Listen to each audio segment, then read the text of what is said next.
Imagine getting lashes on your bare bump like this Roman kid in front of the class for not completing his homework. We are quite lucky that such punishments aren't allowed in modern-day schools. Would you study in a school with no weekend breaks, and instead you would be allowed many religious holidays as well as free to leave school once you've completed your work? Let us dig into the history to know what the school was like in ancient Rome.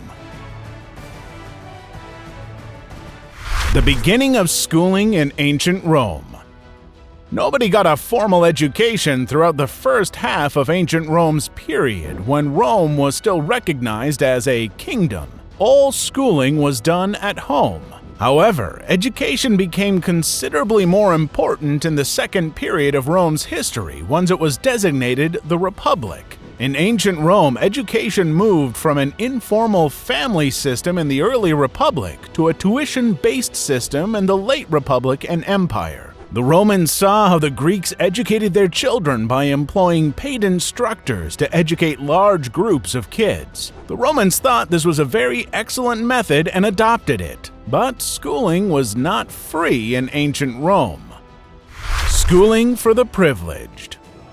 The ancient Romans gave prime importance to education, but schooling was only for the rich. Even though the poor didn't have access to formal education, many of them learned to read and write at home from their parents. Children of the rich were privileged and highly educated at home by a private tutor or attended the schools. In general, schools were solely for men.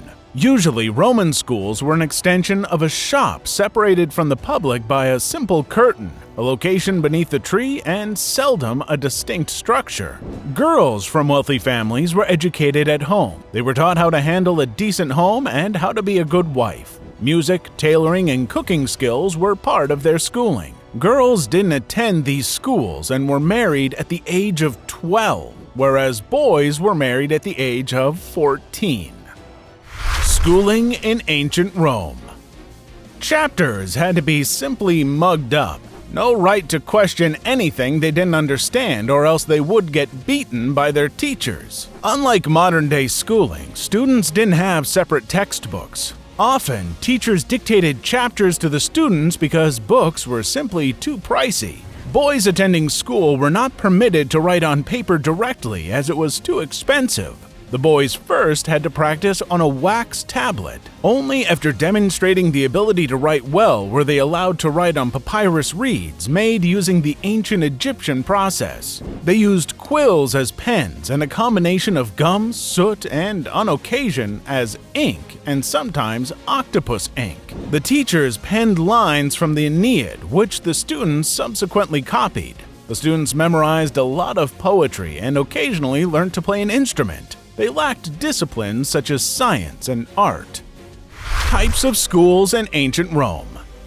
In ancient Rome, there were two kinds of schools. The first kind of school was for children as young as 7 to 12 years old, where they learned to read, write, and do basic math. In these schools, students learned fundamental arithmetic by practicing on an abacus. Older students would attend more advanced schools. They studied public speaking and also the writings of famous philosophers and thinkers of that time like Cicero. Many quit attending school when they were 11 or 12. That was the extent of most Romans' education. A few children from well-to-do families went on to high school. Most villages did not have a high school. In order to attend high school, the students had to leave home and live in a major city away from the family. Parents were responsible for both the teacher's salary and your Roman food. In high school, they learned a wider range of subjects than in elementary school. Students learned to speak and read Greek by remembering hundreds of lines from Greek Homer. The ultimate step of Roman education was the rhetoric. Few students went on to study rhetoric. It was the only way to prepare for a career as a lawyer or politician. Young students who also trained under a rhetorician would study not just public speaking, but also geography, poetry, music, philosophy, folklore, and geometry. The study of philosophy was mainly Greek, yet it was pursued by a large number of Roman students. To study philosophy, a student would need to travel to a philosophy institution where philosophers taught, mainly in Greece. it could only be pursued by the wealthiest members of Rome's aristocracy. Teachers and teaching in ancient Rome. Teaching was built around fear. Boys were beaten for the simplest mistake because it was believed that if a child feared being beaten up for doing something wrong, then he would learn correctly and accurately. Some schools even had strict punishments. The mischievous boys would be held down by two slaves while their instructor would beat the kid with a leather whip.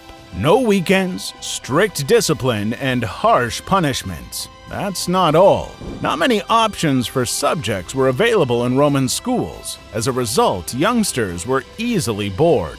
Despite the fact that ancient Rome had two types of schools, this problem existed in both. Primary students of age 7 to 12 would attend a basic school where they would learn to read, write, do elementary mathematics, and also learn about Roman culture and their gods. If a youngster desired to study above primary education after the age of 12, they attended a grammar school.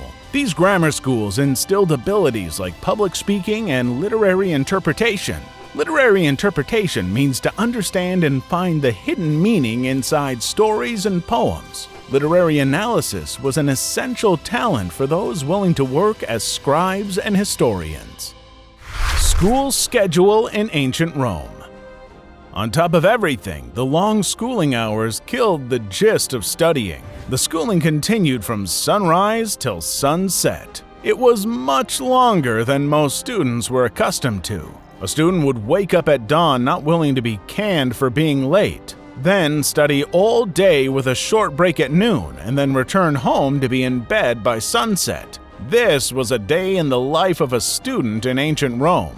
The children had to study 7 days a week with no weekends off. However, the situation was not as bad as it looks. The schools had numerous holidays. This included religious holidays where youngsters did not have to attend school. During harvest seasons and market days, schools remained closed. And on top of this, students also used to get a long summer vacation. Following the old Babylonian New Year, the Roman school year began on March 24th. School started early in the morning until mid-morning. Then the students learned until lunch. They normally strolled home for lunch before returning for an afternoon session. All students did not come and leave at the same time. Some lads arrived later while others left early. In the winter, students arrived at school before sunrise. They would bring candles with them to light up the classroom. Every 9th day was a market day, thus there was no school. Similar to American one-room classrooms, Roman schools also had one room and one tutor. The kids sat on stools or chairs, and only the teacher had a chair with a back. Students either sat on the ground or on backless chairs. The same teacher lectured boys of various ages. The teacher was paid by the parents in the same manner that we pay for music lessons or other activities today.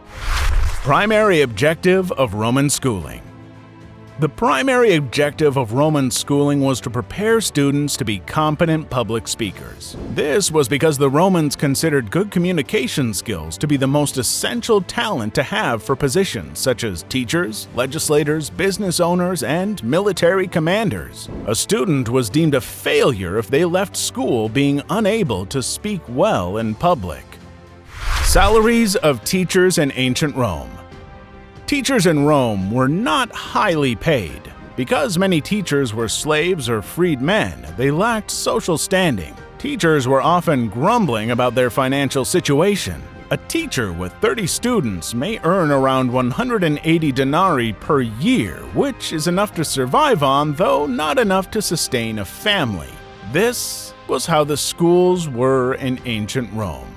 That's all for now. See you in the next video with another interesting topic.